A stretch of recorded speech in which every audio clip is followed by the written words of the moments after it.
mum. Wow, this thing got wild. To be fair, this comment did include a bit of misinformation, as in reality, Lily Jean would sometimes receive up to 2 likes per text post and a whopping 5 likes if she posted a nice photo of herself. Obviously, we're taking the piss a little bit here. However, with over 11,000 followers, the inability to receive more than 10 likes on a post, and the fact that her Twitter account would eventually get banned for violating the Twitter rules, sets a pretty good baseline for how suspicious Lily Jean's activity was in the beginning. This was hammered home further in another Reddit comment relating to her Instagram, which read, 1.1 million followers and less than 70 likes in 5 hours is pretty telling, as well as another screenshot posted to Twitter of a website which had estimated that over 90% of Lily Jean's followers were fake. However, 90% could have still been a conservative estimate. Assuming her Facebook following of 27,000 and her YouTube following of 24,000 are both legitimate, it's hard to imagine that her real Instagram following is much higher than 30, 40, or 50,000, which makes what we're about to discuss next even stranger. Because after this original Reddit expose would blow up in popularity, Lily Jean's likes per Instagram post randomly shot up to between 20,000 and 35,000 likes per post. Occasionally this number will reach even higher to around 50,000 likes, leading many to believe that she was now also paying to increase her engagement in addition to purchasing followers. Her comments began to flood with hundreds of other verified Instagram accounts all leaving extremely basic positive comments, each of which almost always receiving less than 10 likes per comment, despite the photo itself receiving up to 50,000. If you want a good laugh, look at her IG comments. She has thousands of comments that say amazing or hello or awesome from these foreign accounts with high sub counts. It's insane IG lets her get away with it, and they're all verified for some reason. Compare this with another relevant female content creator like Valkyrae, whose top comments from other verified creators receive hundreds if not thousands of content creator like Valkyrae, whose top comments from other verified creators receive hundreds if not thousands of likes, and suddenly it becomes obvious that Lily Jean's comment section also smells a little bit fishy. The most interesting part about Lily Jean's statistics is that purchasing as many followers and likes as she had is costly, like really costly. Isn't buying that many followers pretty expensive? 2 websites listed 2,000 plus USD for that. That is insane. With a quick Google search, you can find multiple websites to sell Instagram followers, claiming to make you an instant niche influencer, increase your sales and profit, make you a celebrity instantly, and give you excellent PR, all for the price of $8 USD per 1,000 followers, equivalent to 8,000 USD in exchange for a following of 1 million.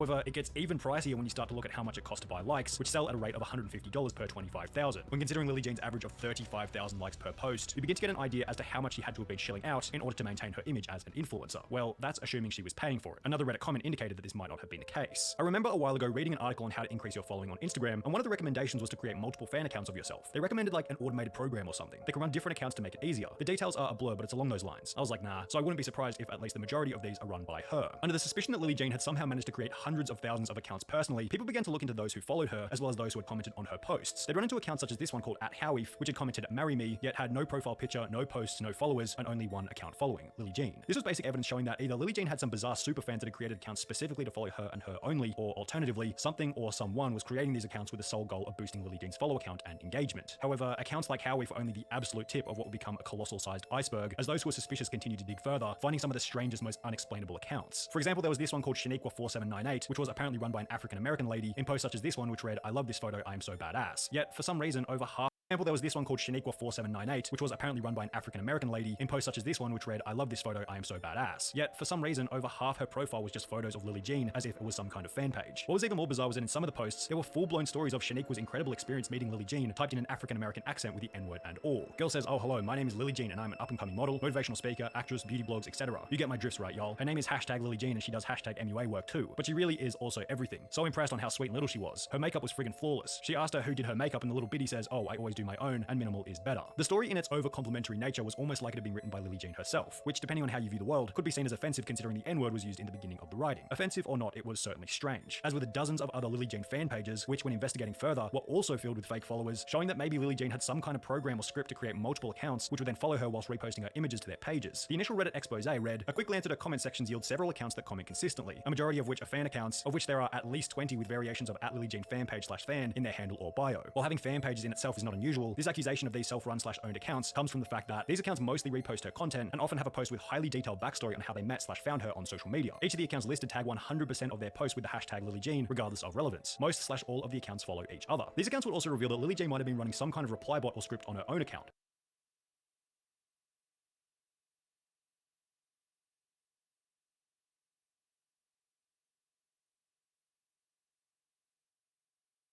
As to the previously mentioned comment stating "marry me," Lily Jean would reply with a love heart once, before returning 2 weeks later to reply with yet another love heart. This was the same case with almost every other comment on this photo. Lily Jean replies with 2 love hearts anywhere from 0 days to 2 weeks apart, as if the replies were automated or on some kind of unspecified schedule, providing further evidence that Lily Jean had experience with setting up systems to assist with the engagement on her Instagram account. As a result of this apparent engagement, Lily would find herself with a multitude of different brand deals on her platform, the quantity of which listed in the original Reddit post. However, with all the other fake information that had been uncovered, people were unsurprisingly skeptical about how legit these brand deals really were. It's very possible that those companies aren't actually sponsoring her. Anyone can just write hashtag ad in their caption and tag the company. The main problem here was that it's kind of hard to expose a fake brand deal. As the comment mentioned, anyone can buy whatever they want, post themselves using it on Instagram, chuck in hashtag ad, and suddenly they're a paid influencer. It's not like any brand is going to speak up and do anything about it, because why would they want to get in the way of someone promoting their product on Instagram for free? Well, this would be the case for most, except for one brand, Bite Beauty. Lily Jean would post a vlog of her heading to the Bite Beauty store in New York City, during which she would not only be promoting their product on Instagram for free. Well, this would be the case for most, except for one brand, Bite Beauty. Lily Jean would post a vlog of her heading to the Bite Beauty store in New York City, during which she would not only be greeted by a bunch of fans to get photos, but to also create her own sponsored lipstick shade titled Lily. The collaboration will be announced on her personal Instagram in a post reading, "Pretty sure this warm red I made at Bite Beauty is off the hook. You hashtag genies can purchase this shade in P+L by calling in or dropping by stores. Just ask for the Lily." However, those who had been to Bite Beauty before knew that it was a store where anyone could go and combine colors together to make their own lipstick. In the video, she said she got the opportunity to create her own lipstick at the Bite Beauty lab, which I'm pretty sure anyone can do if you go to the Bite lab in New York. Like Safia Nygaard did it too and did a video on it just like LJ here did. Yup, all you do is book an appointment online and pay $65. Anybody can do it. According to this Reddit comment and this Reddit,